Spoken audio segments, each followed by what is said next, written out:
Hey, what's up, and welcome back to Interpreting the Stars, where today we are bringing it back to our weekly James Bond preparation marathon with one of the most talked about classic Bond films ever, Goldfinger. This film is featured in the most recent James Bond video game 007 Legends, which I'm not a huge gamer. I've only played a handful of games here and there.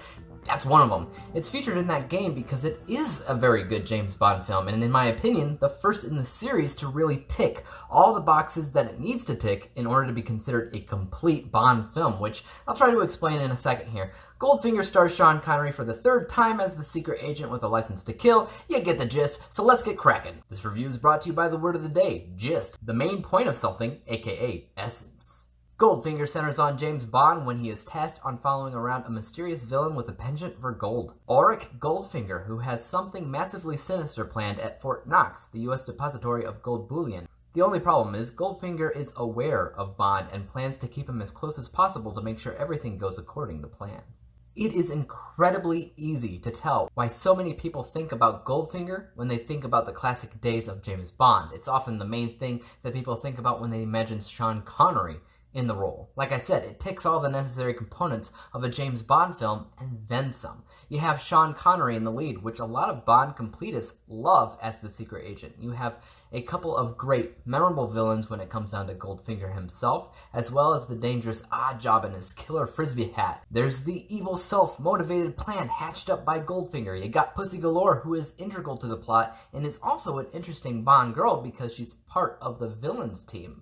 You have the very first appearance of the Aston Martin car and all of its gizmos attached. You'll also have the image seared into your brain when you think about the title of this movie, and that is the dead girl in the beginning, painted gold as a warning sign to James Bond. Not only that, but James Bond also gets to implement some of his smarts that we saw him use in Dr. No, in addition to the spy gadgets that he has. Finally, it has the first truly great Bond title sequence and song. Now, I've heard all the songs to all the different Bond films, and only 3 or 4 stand out to me. That's it.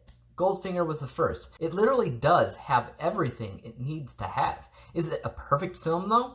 Not really. I think the biggest problem that it has is a problem that a lot of the classic Bonds also have, and that is it has a very terrible sense of chemistry between Bond and the Bond girls.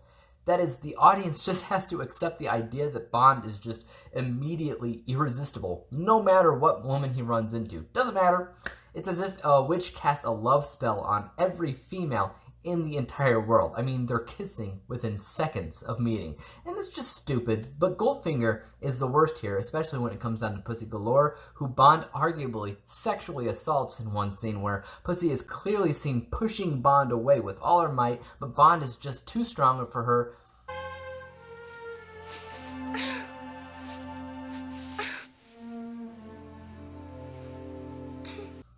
It's a very uncomfortable scene in 2020. I'm sure in the 60s, audiences saw it as masculine and maybe even romantic, but in today's age, yikes.